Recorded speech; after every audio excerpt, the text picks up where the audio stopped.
So today we are sharing our journey with John Matthews. And John, if you want to come up and talk with me, thank you for agreeing to be here today, and have a seat and we'll talk for a little bit.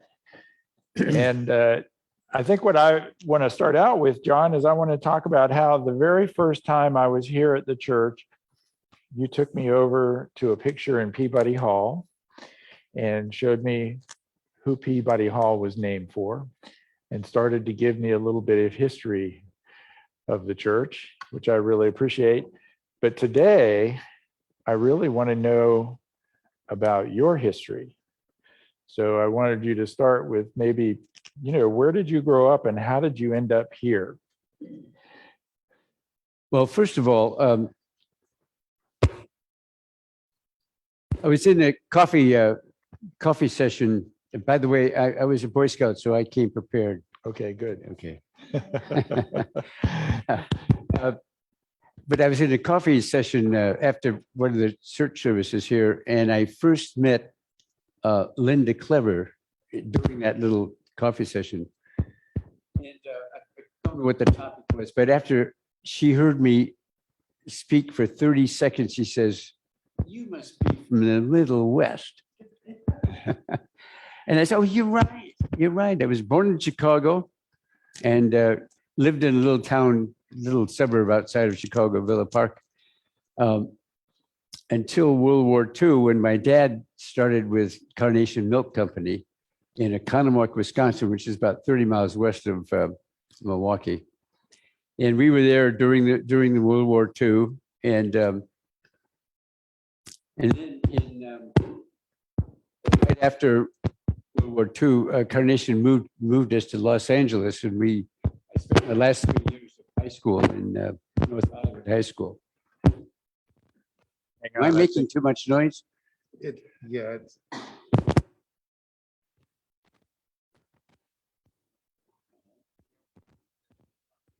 Okay. Tiki-taki? How is it? No, it's squeaking.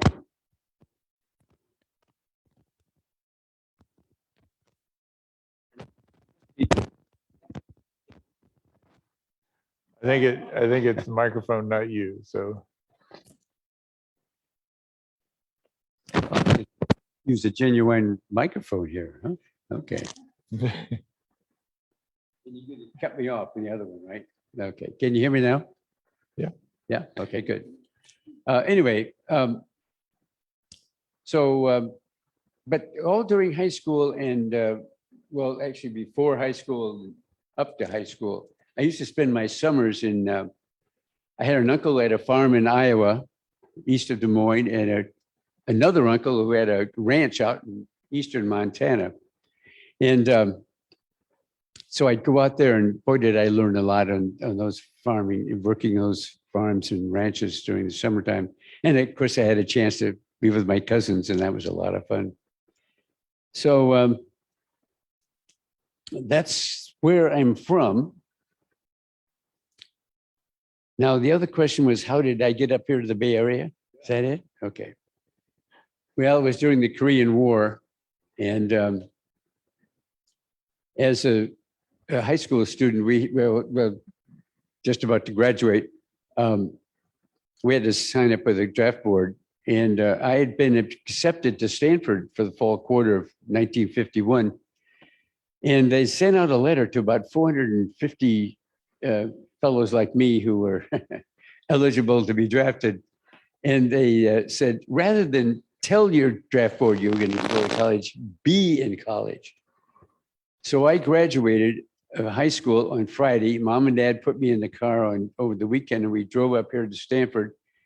And I started the summer quarter and the following Monday at Stanford.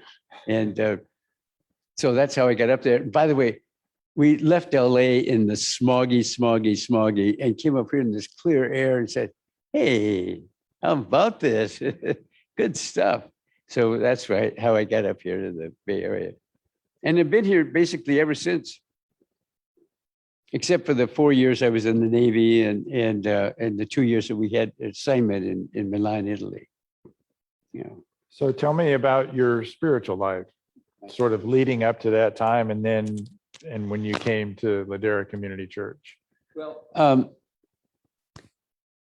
it was a routine thing. On Saturday nights, I had my bath, and on Sunday morning, we had to get dressed up in our best dressed, whatever we were supposed to wear, and we went to church.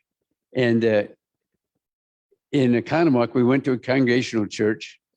In North Hollywood, I went to a Presbyterian church, and that's where I started singing in the choir. Was as a high schooler in North Hollywood, and then came up to Stanford.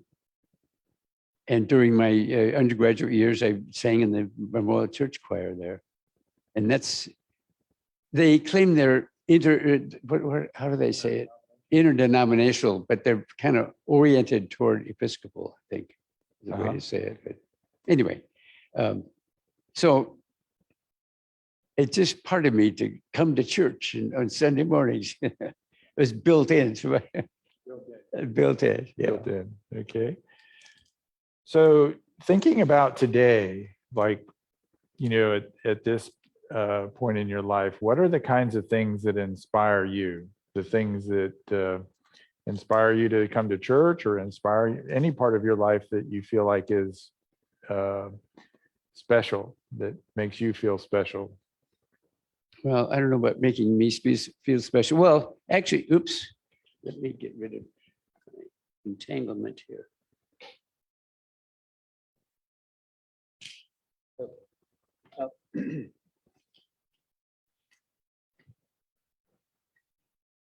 Let's see, how can I answer that question? Ask it one more time, please. Just what inspires you? What One of the things that I really like is all the things that my friends and family do. That inspires me. I mean, Mosey, my oldest girl, is now starting her 26th year teaching art at Sequoia High School. And my younger daughter, Megan, is very busy as an interior designer, residential designer, she calls herself, because she has all the skills of an architect, except she can't sign the plans. But she's got all the other skills. And she's got clients from San Francisco to San Jose. So we've got they just keep me inspired. Your family. Yeah, the family. Yeah. I thought you were going to answer music since you like to sing. Oh, did I forget to say music? Did I forget to say that? It has been fun to sing in the music. Yes.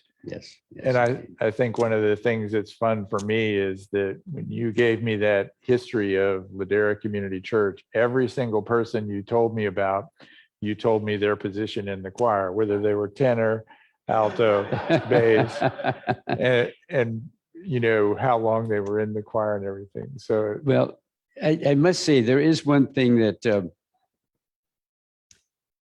I hope sometime in the future I get a chance to talk about, because we came in the church.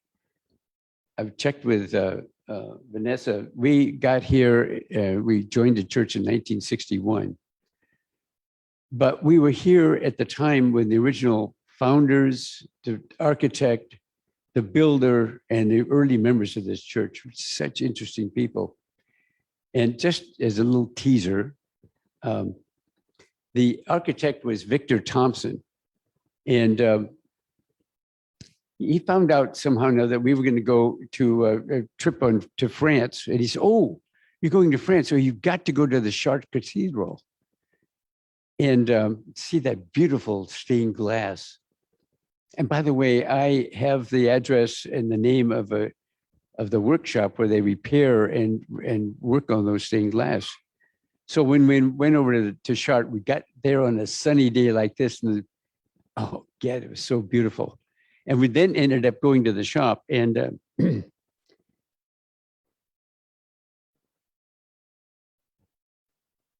we ended up buying, just a second here.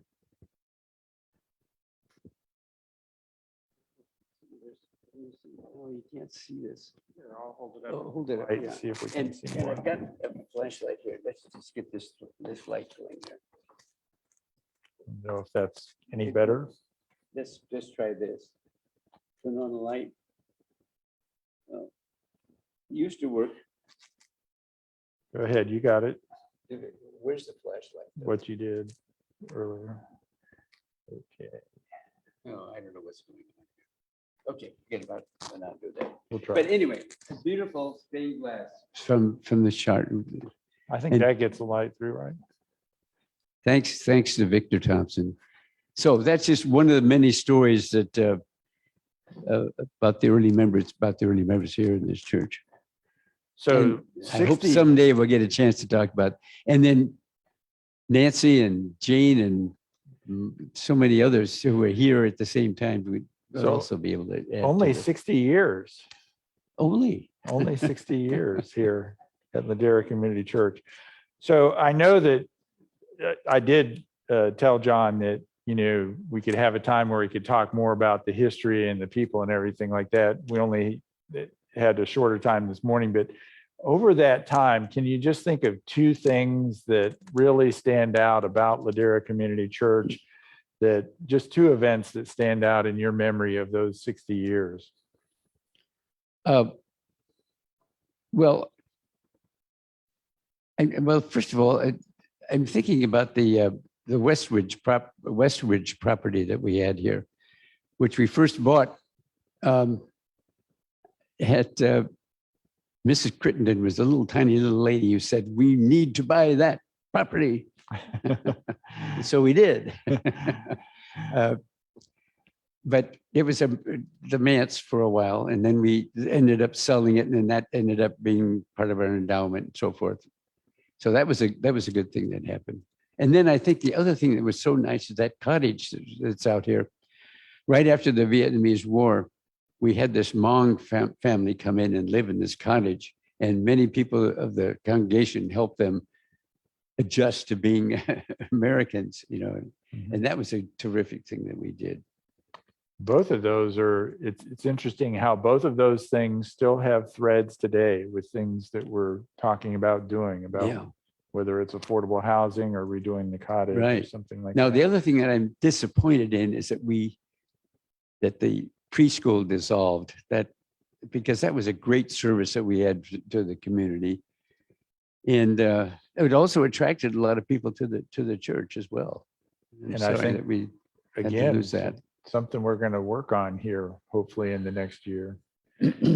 So what are the things that when you, I know that you have a lot of things that you pay attention to every day with Ann and the changes in your life. I think it's interesting how you have the scholars that come to Stanford that, you know, you make your garage apartment available to. So you're really still very active in those things. But in addition to that, what are the things that each day that you just look forward to when you get up and start your day?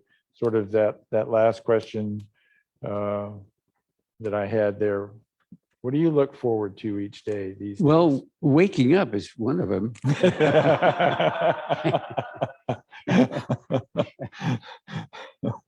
Yes, but there's so many things that, again, just trying to keep track of it. By the way, we no longer have any grandkids. We have grand adults.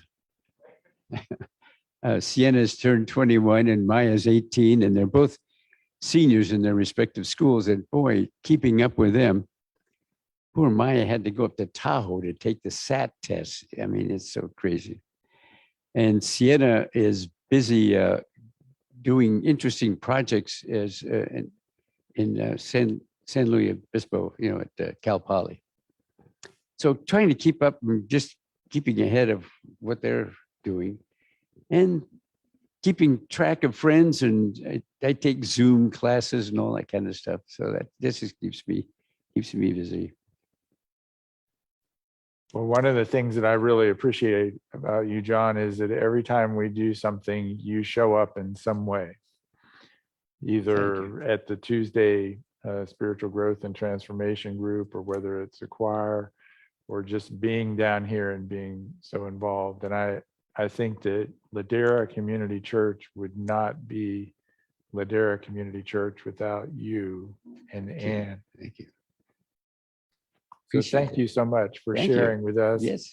And I have to say to everyone, when I first talked to John about sharing, he says, "Oh, there's nothing interesting about me. Let's talk about something else." Well, I think that you are showing us that there's a lot of depth to your life, and we appreciate your commitment to the church over this Thank time. you so much. Thank you. It's very nice. All right. Thank you.